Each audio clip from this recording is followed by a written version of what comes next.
महाराजा विक्रमादित्य एक दिन अपने महल में उदास से बैठे हुए थे। उनका मंत्री उनके पास आया। क्या हुआ है महाराज, कैसे अफसोस में डूबे हैं?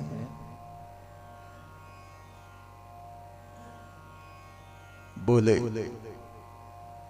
कुछ नहीं, बस प्रजाजनों के लिए सोचता हूं।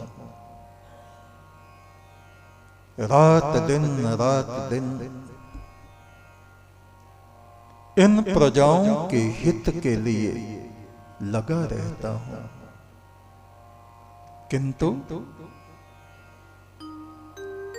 किंतु क्या महाराज, प्रजा है कि फिर भी संतुष्ट नहीं होती।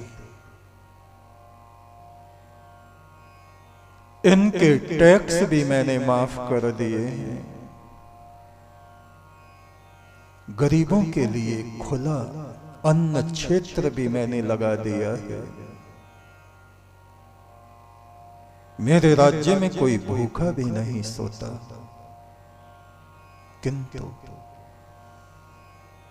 लोगों के भीतर एक उद्विग्नता है, असंतोष है, विषाद है, असंतुष्टि है, रोष है। मंत्री ने कहा, महाराज आप इस प्रजा के लिए ईश्वर की तरफ से वरदान स्वरूप हैं, किंतु प्रजाजनों का जो पाप है, वो पाप उनके शरीर में, उनके मन में, उनकी बुद्धि में, उनके कर्मों में समाया हुआ है। 100 युगों तक भी आप जैसा धर्मात्मा राजा इनको मिलने वाला नहीं। विक्रमादित्य हंसे, कहा, ये तो तुम हमारा मन रखने के लिए कह रहे हो। यदि हम पुण्य आत्मा होते तो हमारी प्रजा इस प्रकार से उसमें रोष ना होता, अशांति ना होती। मंत्री ने कहा, चलिए आप अपनी आंखों से देख लीजिए। बोले, कैसे देख लें? चलिए उठिए, साधारण नागरिक का भेष बनाइए और रात्रि होने वाली है, हम प्रजाजनों में घूमने चलते हैं। आपको स्वयं अनुभव हो जाएगा गलती राजा की है या प्रजा की। अनमने मन से महाराजा विक्रमादित्य उठे। कहा, मंत्री आज क्या कुछ तुम जादू करके दिखाने वाले? बोले, नहीं, मेरी आत्मा कहती है महाराज, आज वो विधाता आपको दिखाएगा कमी किसकी। चलिए, दोनों ने साधारण व्यापारियों जैसा भेष बनाया और निकल गए।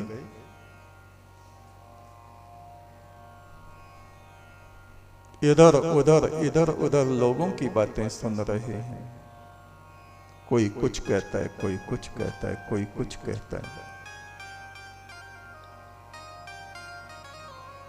कोई राजा की बुराई कर रहा है, कोई राजा की प्रशंसा कर रहा है, कोई अपने व्यापार की चिंता में लगा है, कोई अपने भाग्य को कोस रहा है। वहीं पर सड़क के किनारे एक भिखारी अंधा आवाज लगाता है, भगवान के नाम पर कुछ दे दो। लोग गुजर रहे हैं, कोई देता है कोई नहीं देता, कहां तक दें? भिखारी तो रोज ही मांगते हैं, पूरा जीवन मांगते रहते हैं और उनका पेट भरता नहीं। राजा और मंत्री भी उसके निकट से गुजरे। मंत्री ने कहा, महाराज आइए आगे चलो आगे चलो, यहां रुकना ठीक नहीं। फिर भी राजा ने अपनी जेब से एक स्वर्ण मुद्रा निकाली और उस अंधे भिखारी के हाथ पर रखी। लो, उसने टटोला अंधे ने सिक्के को, ये तो स्वर्ण मुद्रा है। मंत्री ने कहा, हां रख लो। उसने कहा, ठहरिए। अंधे ने कहा, ठहरिए। दोनों रुक गए। पूछा, क्या है बताओ? कि जिस किसी ने ये स्वर्ण मुद्रा मुझको दी है, उससे मैं एक प्रार्थना करता हूं। राजा ने कहा, कहो क्या प्रार्थना है, क्या परेशानी है? कि मेरे मुंह पर एक जोरदार थप्पड़ आप लगा दें। बोले, ये क्या, ये कैसा प्रस्ताव है? तुम स्वयं दुखी हो, अंधे हो, मांग रहे हो, हम ऐसा कैसे कर सकते हैं? कुदरत की तरफ से सताए हुए एक व्यक्ति के हम थप्पड़ मारें, उसको और ज्यादा परेशान करें, दुख पहुंचाएं? एक अच्छे नागरिक का यह कर्तव्य नहीं होता, हम ऐसा नहीं कर सकते। उस भिखारी ने कहा, आप ऐसा नहीं कर सकते तो ये अपनी मुद्रा वापस ले जाइए, मैं इसको नहीं लूंगा, मेरा ये नियम है। जो मुझे भिक्षा में कुछ देता है, बदले में मैं उसका एक थप्पड़ खाता हूं। विक्रमादित्य को बड़ा अचरज हुआ। बोले, क्यों, ऐसा क्यों करते हो?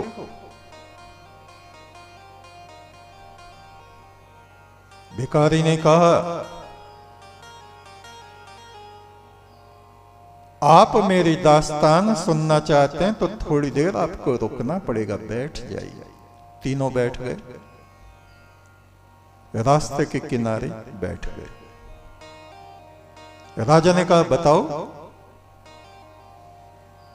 अंधे भिखारी ने कहा, सुनिए, मैं कभी एक राजा महाराजा की तरह व्यापारी हुआ करता था, किंतु अभिमान में भरा हुआ, आदमी को आदमी नहीं समझता था, लालच लोभ में भरा हुआ, किसी को मांगने पर भी दान आदि नहीं देता था। एक बार मैं अपने 80 ऊंटों पर सामान लादे हुए अपने सेवकों के साथ दूसरे देश में व्यापार करने के लिए गया।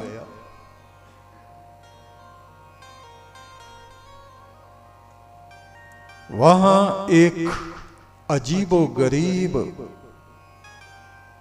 ऋषि को मैंने देखा, ईश्वर भक्त को मैंने देखा।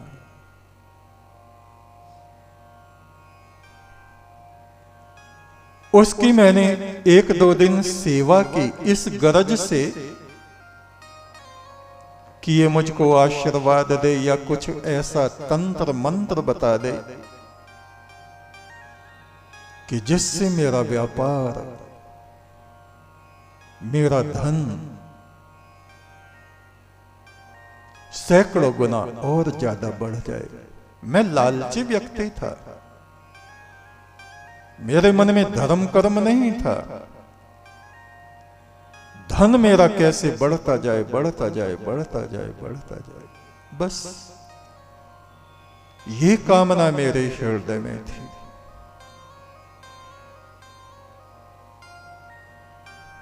मैंने अगले दिन उस साधु को कहा, महाराज मैं बहुत दुखी हूं, परेशान हूं, धन की बहुत कमी है। उसने कहा, अरे ईश्वर के बंदे 80 ऊंट तेरे पास हैं, और क्या चाहिए? कहा, नहीं महाराज, ये तो कुछ भी नहीं।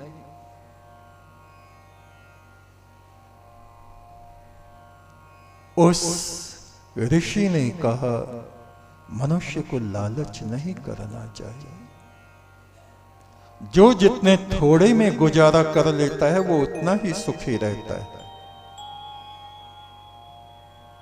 व्यापारी ने कहा, आप तो साधु हो, आपको तो कुछ चाहिए नहीं, हम तो घर गृहस्थी हैं।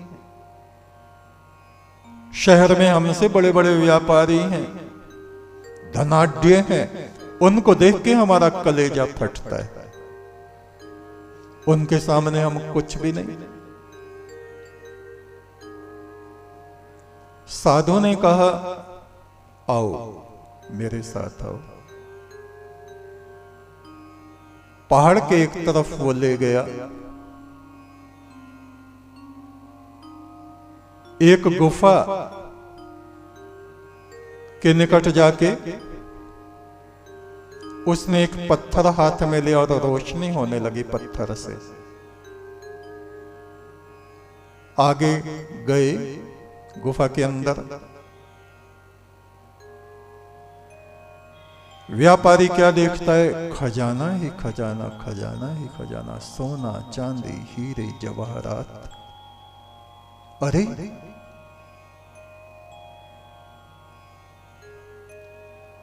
साधु ने कहा, तुम 80 की जगह 180 ऊंटों पर भी इसको भर के ले जाओगे तो भी ये खजाना खत्म नहीं होगा, ले जाओ।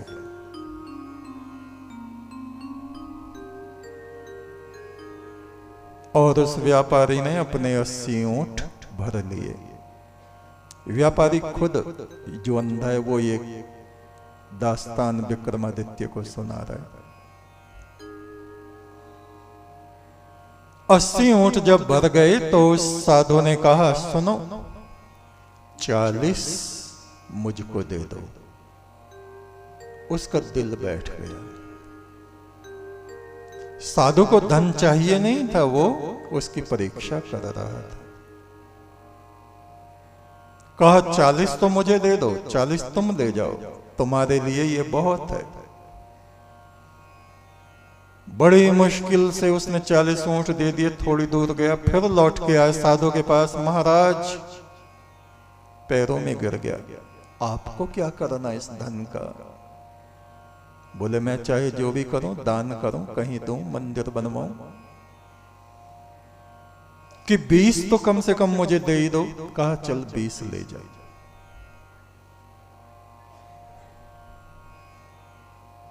अब साधु के पास 20 ऊंट रह गए।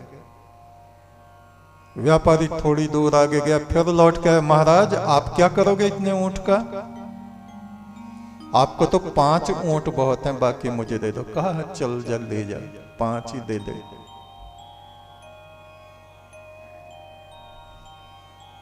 थोड़ी दूर गया था, कहा मेरा भी क्या दिमाग खराब है, अरे इस साधु को क्या चाहिए,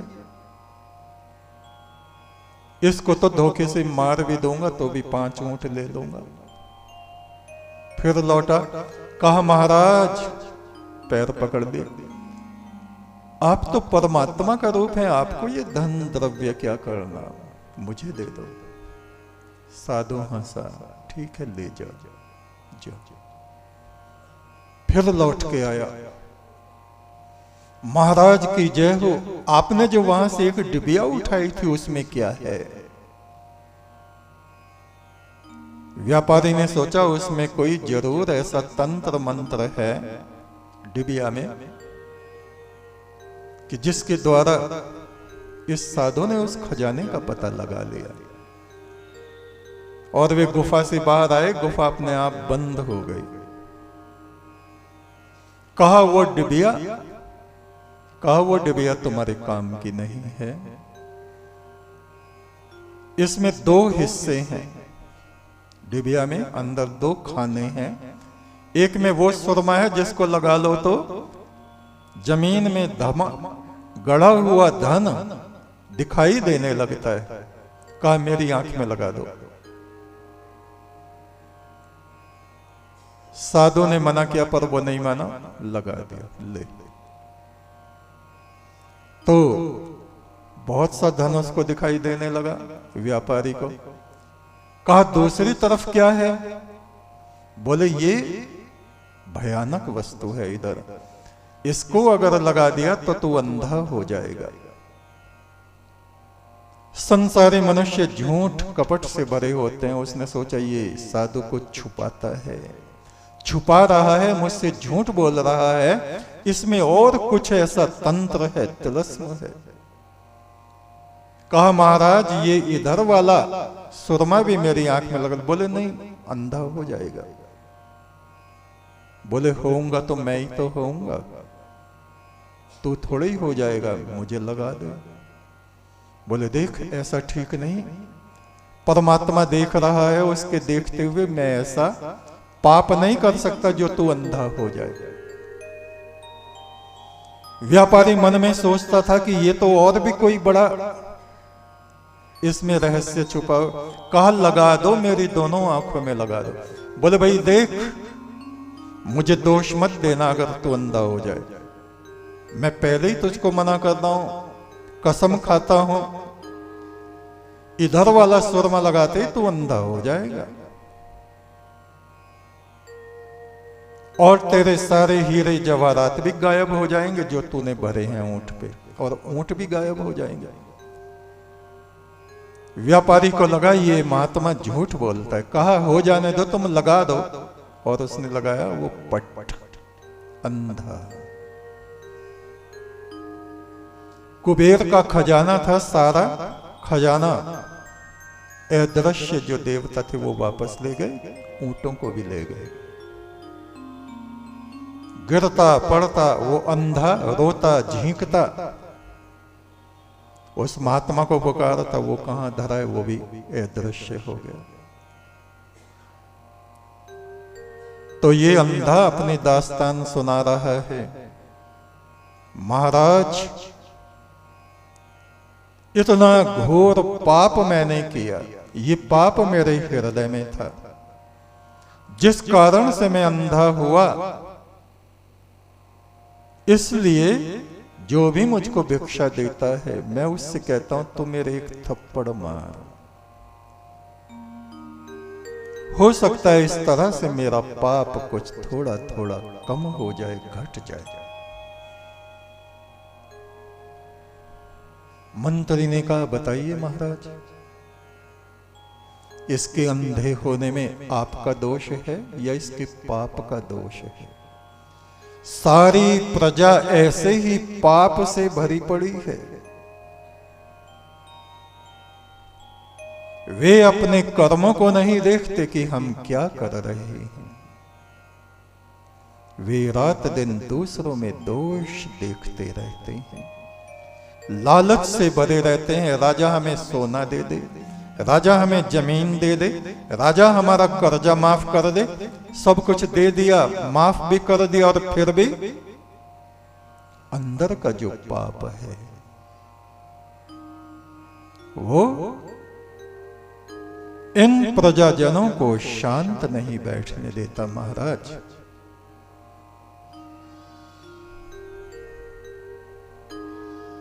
ये सत्य है। अब आइए हम वापस महल में चले।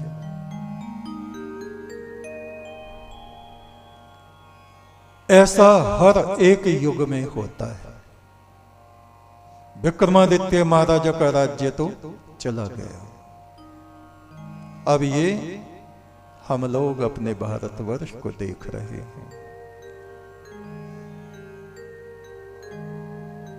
इस समय परमात्मा ने जो देवदूत जैसे राजा हमको दिए हैं, उत्तर प्रदेश में योगी और भारत में केंद्र में मोदी, ऐसे देव पुरुषों से भी यदि हम संतुष्ट नहीं होते तो जरूर हम अंधे होने के बाद संतुष्ट होंगे।